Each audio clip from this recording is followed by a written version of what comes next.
Allahumma salli wa sallim. Assalamualaikum warahmatullahi wabarakatuh. Alhamdulillah wassalatu wassalamu ala Rasulillah wa ala alihi washabihi ajmain. Jamaah yang dimuliakan Allah Subhanahu wa taala. Tentu kita selalu berdoa, Rabbana atina fid dunya hasanah wa fil akhirati hasanah wa qina azabannar. Ya Allah, berikan kami kebahagiaan di dunia, berikan kami kebahagiaan di akhirat, dan jauhkanlah kami dari siksa neraka. Tentu jamaah Allah Subhanahu wa taala, ini adalah sebuah permintaan yang luar biasa. Artinya kita meminta surga kepada Allah Subhanahu wa taala, terhindar dari azabnya dan selamat dunia dan akhirat, selamat dari azab neraka. Artinya kita meminta surga kepada Allah Subhanahu wa taala. Dan inilah keinginan semua manusia di muka bumi ini. Dia kepingin bagaimana nanti hidupnya di dunia bahagia dan di akhirat tentunya masuk ke dalam surga Allah Subhanahu wa taala. Tentu masuk dalam surga bukan hal yang mudah, tapi juga bukan hal yang payah. Cuma Allah Subhanahu wa taala menjanjikan kepada hamba-hamba yang kepingin masuk surga memegang kunci-kunci surga. Dalam Al-Quran surat Qaf, Allah sebutkan, wa uzlifatil jannatu lil muttaqina ghaira ba'idin hada ma tu'aduna likulli awwab hafidhim ma khasyiyar rahmana bil ghaib wa ja'a biqalbin munib. Nah, ayat ini Allah menceritakan beberapa kunci surga yang apabila kita kepingin memasuk surga Allah Subhanahu wa taala. Apa kunci pertama adalah awwab. Apa itu awwab? Yakni orang yang kembali bertaubat dan meninggalkan apa yang dibenci oleh Allah Subhanahu wa taala. Maka seorang muslim sesungguhnya orang itu selalu kembali kepada keberadaan al-haq dan selain urusan dunia dia bertobat kepada Allah Subhanahu wa taala dan meninggalkan semua perbuatan-perbuatan maksiat yang dibenci oleh Allah Subhanahu wa taala. Kalau tidak kita kembali kepada Allah, susah untuk mendapat kunci surga Allah Subhanahu wa taala. Jamaah yang kalau Allah Subhanahu wa taala. Yang kedua adalah al-hafidh.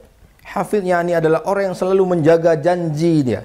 Menjaga janji dan tidak membatalkannya. Dan tidak mengingkarkan janjinya kepada Allah Subhanahu wa taala.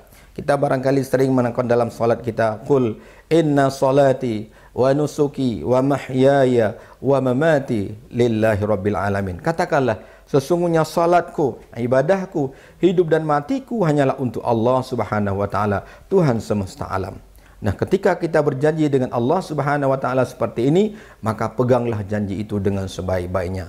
Orang yang ingkar janji tentunya tempatnya di neraka Allah Subhanahu wa taala. Ketika kita teguh memegang janji, maka kita sudah memegang sebuah kunci surga agar kita selamat dari hal-hal yang tidak diinginkan oleh manusia, itu neraka Allah Subhanahu wa taala. Jemaah yang dimuliakan Allah Subhanahu wa taala. Yang ketiga adalah khauf. Khauf itu yaitu yakni orang-orang yang takut kepada Allah Subhanahu wa taala yang Maha Pemurah, sedangkan dia tidak kelihatan oleh mata kita. Kita yakin kepada Allah, kita takut kepada Allah dalam kesunyian, kita takut kepada Allah dalam keramaian, ya, bahkan dalam sendirian kita takut kepada Allah Subhanahu wa taala.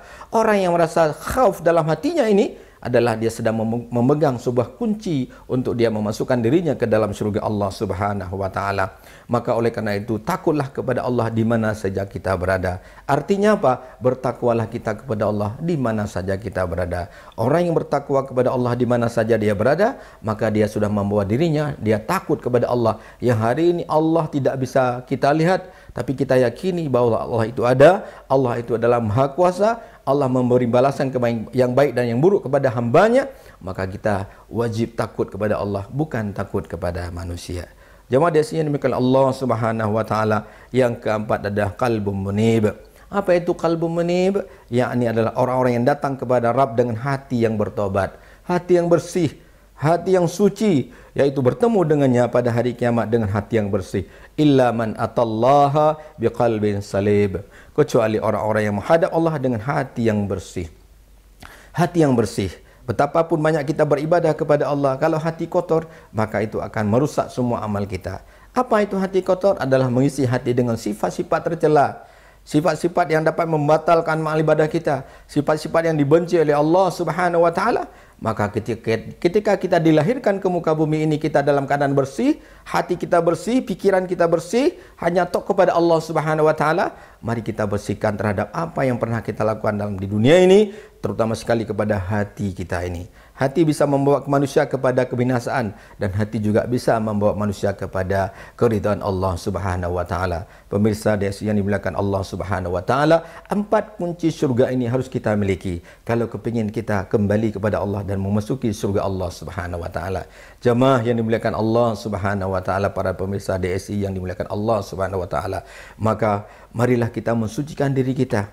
Sucikan amal kita, sucikan tauhid akidah kita dari perbuatan syirik. Semoga kita menjadi hamba yang suci dan dapat memegang kunci-kunci syurga agar kita ketika kembali kepada Allah nanti pada hari kiamat, kita punya kunci dan bisa membuka kunci itu dengan izin Allah Subhanahu wa taala.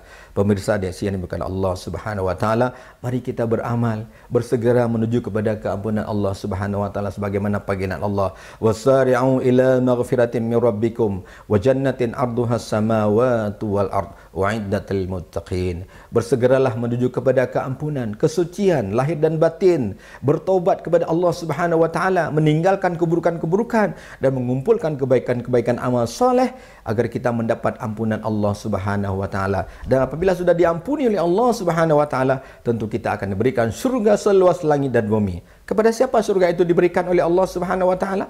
Tidak lain adalah untuk hamba-hamba yang bertakwa. Maka binalah diri kita, bawalah diri kita kepada hamba yang bertakwa agar kita mencapai ridha Allah Subhanahu wa taala. Mudah-mudahan apa yang kami sampaikan di waktu singkat ini menjadi sedikit renungan bagi kita semua dan para jamaah DSI yang dimuliakan Allah. Semoga kita selalu mendapat kunci-kunci surga agar kita nanti Allah memasukkan kita dalam nikmat itu surga Allah Subhanahu wa taala. Demikian yang kami sampaikan, mudah-mudahan bermanfaat. Assalamualaikum warahmatullahi wabarakatuh.